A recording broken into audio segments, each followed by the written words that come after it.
고린도후서 6장입니다. 지난 시간에 5장에서 사도의 간곡한 당부의 명령을 우리는 받았습니다. 기억하실 겁니다. 교회는, 너희는 하나님과 화목하라. 사도는 화목하게 하는 직분을 받았다. 사도 바울의 고백이죠. 우리는 화목하게 하는 직분을 하나님께로부터 받았다 라고 하는 말씀을 하고 있습니다. 고린도 후서 5장에서 우리 미리 살펴보았습니다. 오늘은 6장 처음부터 끝까지 해당되는 말씀을 길지만은 중요한 것만 포인트로 이렇게 우리가 채택하면서 말씀을 나누도록 그렇게 하겠습니다. 우리가 읽은 본문 내용은 14절부터 18절입니다. 그런데 실질적으로 화목하게 하라고 명령을 하신 다음에 사도가 화목하게 하는 직분을 받은 그 사도들의 지금까지의 과정, 그러니까 복음을 전하는 그들이 겪고 있는 참 필설할 수 없는 여러 가지 고난, 환난, 우리가 6장에서 살펴보면 다른 성경에도 기록되어 있습니다만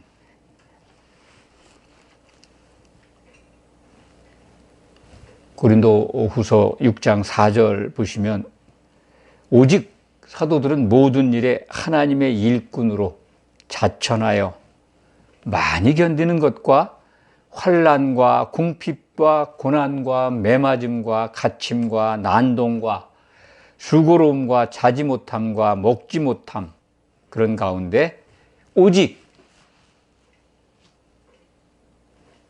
하나님의 말씀과 하나님의 능력으로 하나님의 의를 가지고 복음을 전했다. 그렇게 우리에게 밝히 말씀하고 있습니다. 여기에 나열된 것들, 이거는 사도들이 실질적으로 직접 당했던 그러한 것들입니다. 그들 매맞았습니다. 그리고 감옥에 갇히기도 했고요. 난동을 만나서 피하기도 했고, 정말 사람으로서 견디기 어려운 모욕과 수치도 받았을 겁니다. 그런 모든 것들이 환난이죠. 복음 때문에 받는 환난, 그리고 굶주렸습니다. 무엇보다도 인간이 육신을 가지고 있으면 그 궁핍이라는 거, 강제적으로 못 먹는 거 얼마나 힘든 줄 아십니까? 자의적으로 작정해서 금식하는 것, 그런 거하고는 다르죠.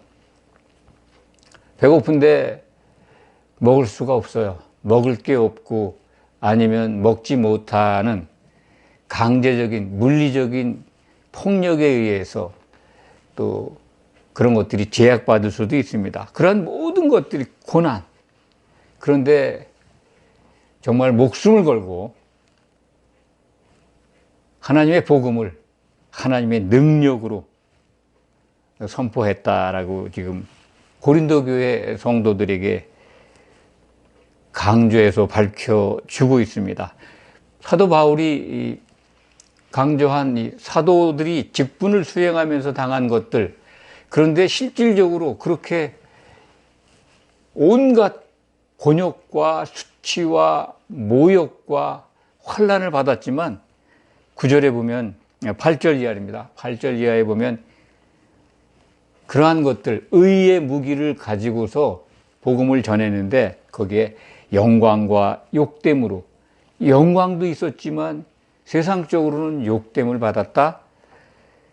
악한 이름과 아름다운 이름으로 그리했으며 우리는 속이는 자 같으나 참되고 무명한 자 같으나 유명한 자요, 죽은 자 같으나 우리가 살아있고 징계를 받은 자 같으나 죽임을 당하지 아니하고 근심하는 자 같으나 항상 기뻐하고 가난한 자 같으나 많은 사람을 부유하게 하고 아무것도 없는 자 같으나 모든 것을 가진 자로다.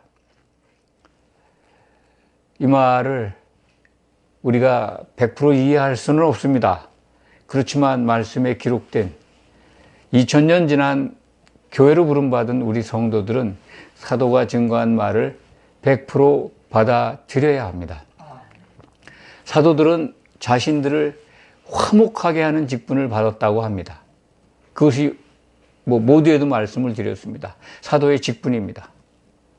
고린도 후서는 사도들의 직분, 중요한 것 두 가지를 우리에게 제시합니다. 알게 합니다. 오늘 말씀 속에서는 화목하게 하는 직분, 또 11장에 가면 11장 2절입니다. 하나님의 열심으로 너희를 한 남편인 예수 그리스도께 중매하였다라는 표현이, 그런 말씀이 기록되어 있습니다. 중매쟁이라는 거죠. 사도의 직분 가운데 가장 중요한 직분입니다.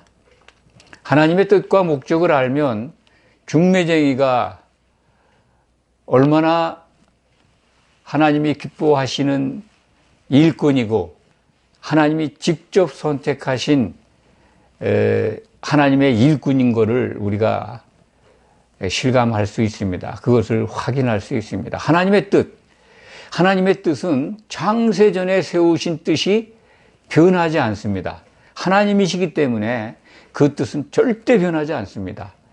많은 분들이 하나님의 뜻을 아는 것으로 설명을 하고 또 그런 설명을 듣고 아멘 합니다. 하나님의 뜻 기도하면 알게 된다라고 애매모호하게 가르치는 강단도 참으로 많습니다. 다시 한번 하나님이 창세전에 기뻐하시면서 세우신 뜻을 간명하게 알려드리겠습니다. 그것이 뭡니까? 에베소서 1장 4절부터 6절 사이에 기록되어 있습니다. 그 내용을 자세히 들여다보면 그리스도로 말미암아 아들들을 얻어서 결혼시키겠다는 겁니다. 하나님께서 영광 받으시기 위해서 예수님이 이 땅에 오셔서 십자가를 지셨고 그 안에서 아들들을 얻어가지고 찬송받기를 원하시는 것, 그것이 하나님이 세우신 뜻인데 그 찬송받는 장면이 결혼식장입니다. 결혼식이 이루어져야 돼요. 그래서 그 창세절에 세우신 그 뜻이 언제 나타나느냐? 창세기 2장 24절에 숨어 있습니다. 그것은 남자가 부모를 떠나 그의 아내와 합하여 한 몸을 이루게 하시겠다고 하는 하나님의 의지 천명입니다. 그것을 신약성경 에베소서 5장 31절과 32절에서는 숨겨져 있던 하나님의 가장 큰 비밀이다. 남자와 여자가 한 몸이 되는 것, 곧 그리스도가 어린 양이 되고 신랑이 되고 교회가 그의 아내가 돼서 결혼하는 것, 그것을 이루시기 위해서 하나님은 일하고 계십니다. 그래서 하나님은 일꾼들을 택해서 그리스도의 사도로 삼으시고 화목하게 하는 직분을 주셨다는 겁니다. 하나님의 뜻과 창세전에 기뻐하시면서 세우신 뜻만 잘 알아도 신앙생활은 한마디로 말해서 헷갈리지 않습니다. 얼마나 많은 기독교 교리와 가르침과 교훈들이 하나님의 뜻과는 무관하게 성도들에게 선포되고 가르쳐지고 한마디로 말해서 쓸데없는 일에 너무 집중하게 해서 본래 하나님이 기뻐하시면서 세우신 뜻은 알아먹지 못하도록 그렇게 이 교회가 가르쳐 왔고 지금까지 진행돼 왔다, 그런 말씀을 감히 드립니다. 부정하실 분 있으면 저한테 전화 주시기 바랍니다. 제가 성실하게 답변하겠습니다. 하나님의 뜻과 목적을 더 이상 교회 강단은 왜곡하지 말길 바랍니다. 성도들도 깨어서 이제는 그런 거 분별해야 합니다. 화목이라고 하는 거, 그게 뭘까요? 화목. 지난 시간에 우리가 화목하는 직분에 대해서도 말씀을 나눴습니다만, 화목이라는 언어가 우리가 통상적으로 생각하는 뭐 평화, 평안, 화평, 평강, 거의 동일한 언어로 생각할 수 있습니다만, 그 나머지 네 가지 정도는 거의 같은 겁니다. 영어로도 peace라고 하는 평화입니다. 평강, 평화, 평안, 화평. 이게 하나의 단어인데, 화목이라는 단어를 면밀히 조사해 보니까 헬라 말로 약간 차이가 있습니다. 화목은 뭐 근본적으로 평안, 평화가, 평강이 하나 된 상태를 말하는 겁니다. 그렇기 때문에 화목도 하나 되게 하는 겁니다. 궁극적으로는. 그렇지만 화목이라는 그 단어 자체는 약간 뉘앙스가 다르다. 그것은 하나 되기 위해서 뭐가 이루어져야 되나. 사도들은 화목하게 하는 직분을 받았는데 그 내용을 보니까 맞바꾼다, 맞교환한다는, 사도들이 받은 직분, 화목의 직분은 맞교환하게 한다는 뜻입니다. 화목. 헬라 말로는 맞교환한다. 맞교환. 뭐에 맞교환일까요? 이 정도는 알아야 합니다. 무엇을 맞교환하기 위해서 사도들이 하나님의 일꾼으로 택함을 받았습니까? 복음을 듣고 나온 성도들이 뭐와 뭐를 바꿉니까? 자기들의 죄와 하나님의 의를 맞바꾸는 겁니다. 죄가 사해져야 하나님과 화목하게 되는 거예요. 하나님은 절대로 의로우셔서 죄 있는 자와 화목할 수가 없습니다. 화목하게 하는 직분을 받은 사도들이 그 일을 하고 있다는 거예요. 그런데 가장 중요한 게 뭡니까? 그리스도께서 사람들의 죄를 사해 주시는 피를 흘렸다. 성경은 교회를 그래서 피로 샀다는 겁니다. 사셨다는 겁니다. 예수님의 피로 사신 게 교회예요. 각자의 죄 씻음도 있지만 정확하게 말씀드리면 결혼 상대를 얻기 위해서 피를 흘리신 겁니다. 그럼 우리가 결혼의 당사자냐? 맞습니다. 그렇지만 각자가 결혼 당사자가 아닙니다. 그리스도의 몸으로 예수님이 피로 사신 교회로 흠이 없이 그 몸의 지체가 되어야 합니다. 신약성경 그거 분명하게 말씀하잖아요. 사람이 몸이 하나인데 그 안에 지체가 여럿이다. 그게 로마서 12장의 기록이죠. 고린도전서 12장에도 참 몸은 하나인데 지체가 여럿이 있다. 그렇습니다. 우리가 지체들이에요. 그 지체들이 흠이 없이 모여서 서로 연결되고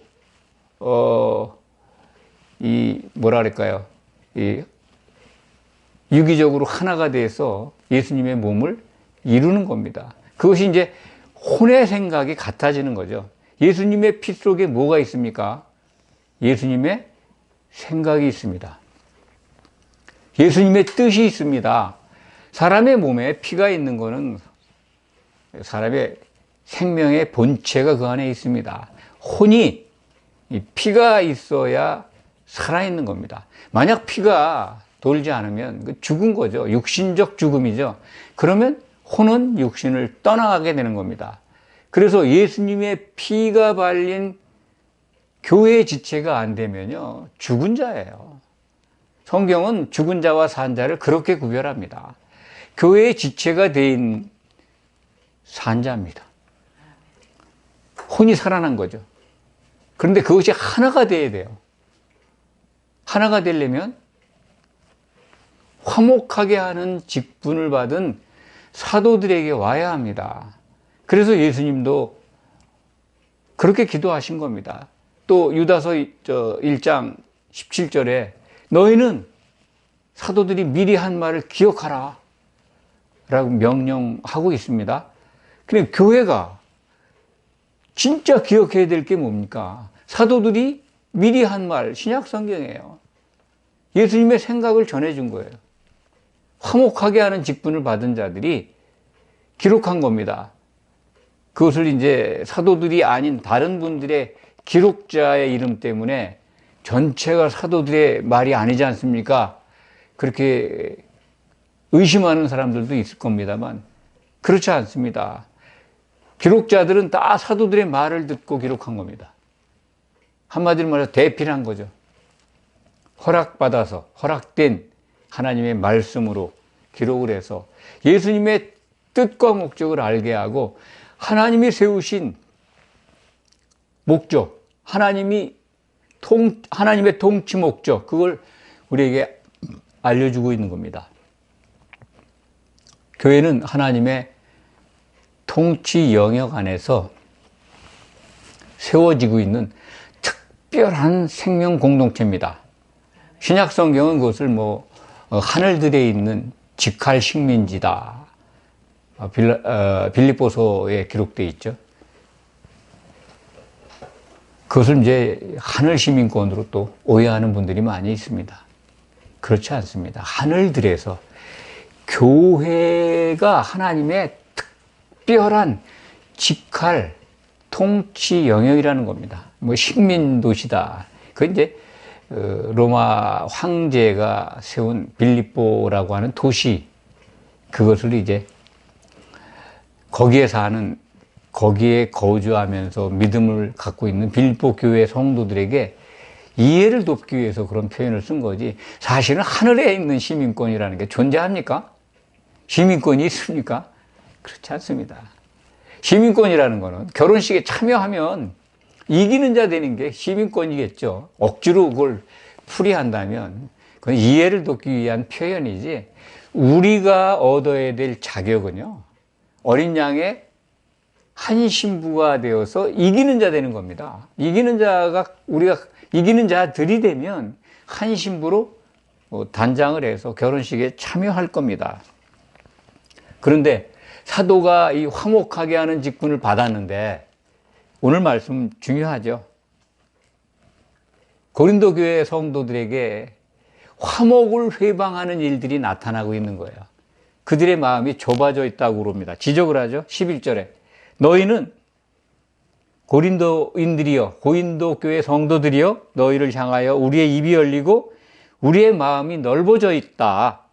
그런데 너희가 그러한 우리 마음이 넓어진 것에서 너희가 좁아진 게 아니라 너희 마음 속에, 너희들 교회 각자 성도들에게 좁아졌다.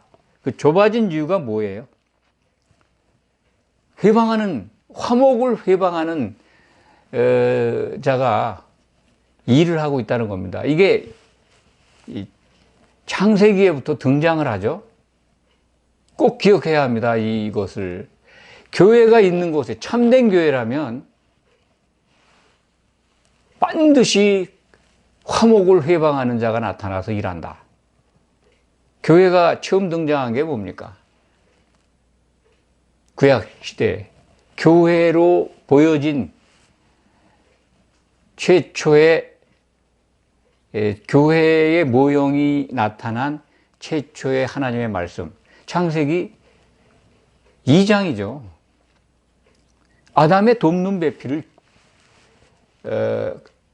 아담의 갈비뼈를 빼가지고 피를 흘려서 여자를 만드시잖아요. 여자를 아담에게 데리고 와서 돕는 배필로. 혼자 사는 건 좋지 않으니까.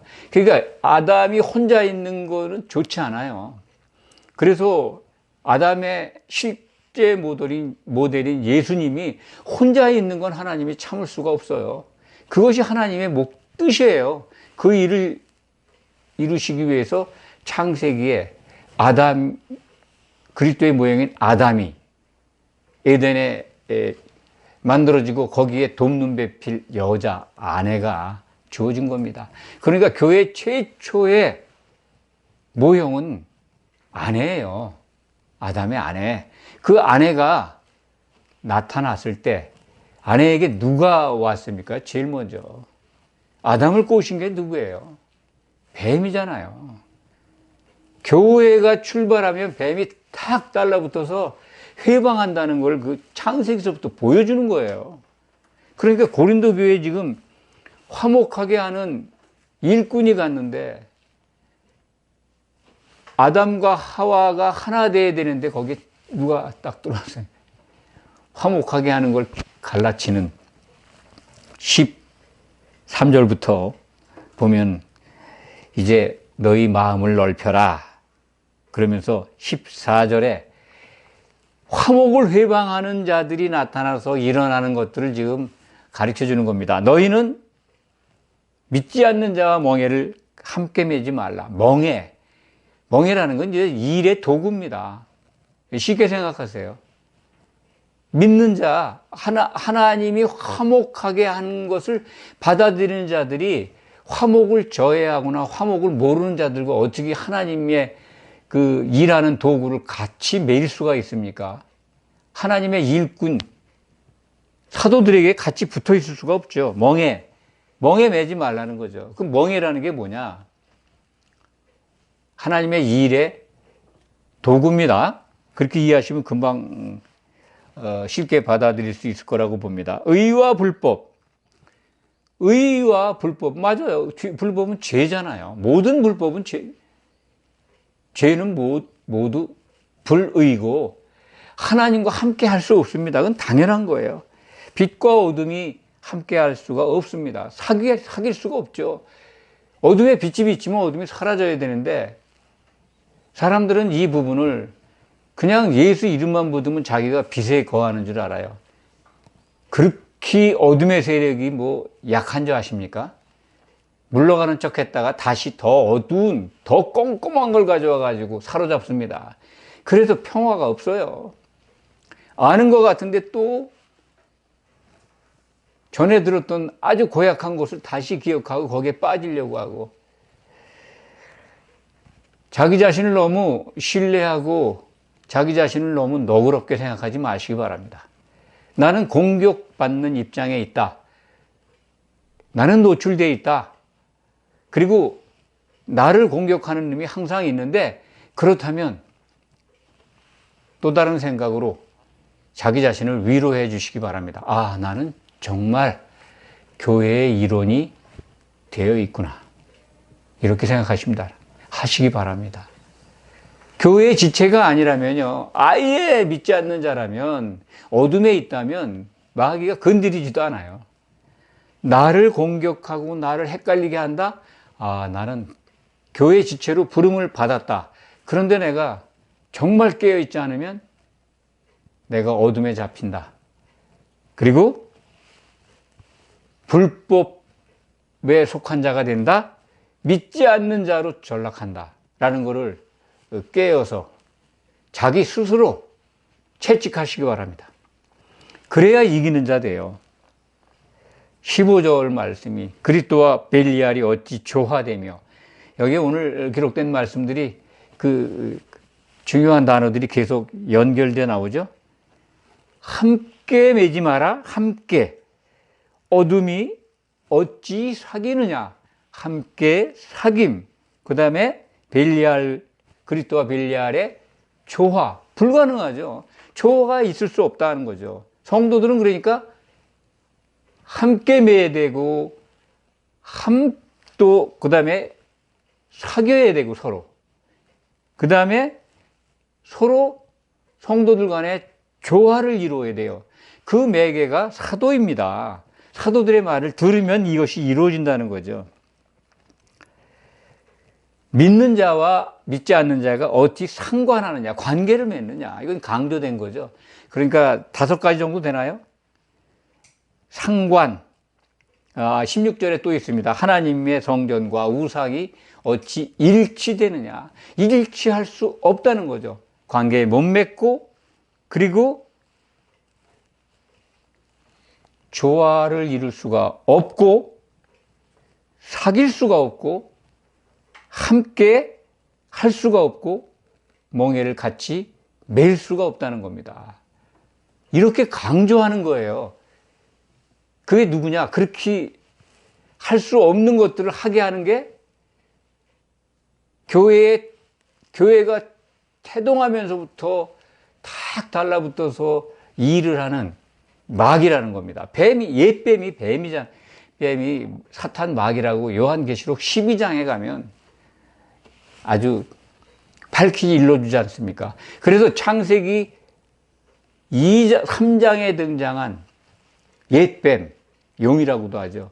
그 여자를 미혹한 자가 사탄이고 마귀라는 것, 그리고 용이라는 것을 성경 맨 끝에 책 계시록에 가야 압니다. 그래서 요한계시록을 꼭 주목해서 봐야 한다 하는 걸 또 이 시간에 강조해 드립니다. 벨리알에 대해서 설명을 좀 더 하고 마무리하겠습니다. 벨리알, 사실 이 성경에 딱 한 번 사용된 언어입니다. 이것이 이제 히브리 말이라고 하는데, 그러니까 헬라 말로 기록된 신약 성경은 히브리 말, 외국어죠. 외래어를 그냥 쓴 겁니다. 그래서 그 번역하기가 어려우니까 영어 번역이나 우리말 번역도 벨리알이다. 근데 히브리 사람들의 그 벨리알은 이 마귀, 사탄의 별칭이다. 이렇게 전해지고 있습니다. 그 말 속에서 히브리 사람들이 벨리알을 사탄의 다른 이름으로 사용했다. 벨리알이 그럼 어떤 때 쓰였느냐? 남색을 부추기는 그런 아주 악마다. 이런 기록이 있습니다. 남색이 만연된 걸 구약 성경은 우리에게 일러줍니다. 소돔성 그 심판받는 장면을 여러분들 기억하실 겁니다. 창세기 18장인가요? 19장인가요? 이 소돔성 심판이 이 롯 가족 구하기 위해서 먼저 롯 가족에게 가가지고 천사들이 데리고 나오는데, 소돔성이 그 직후에 이제 심판을 받죠. 그 소돔성에 천사들이 들어갔을 때 일어난 일들을 기억하실 겁니다. 이 아주 잘생긴 남자들이 갔을 때 얼마나 소돔성 남자들이 난리를 부립니까?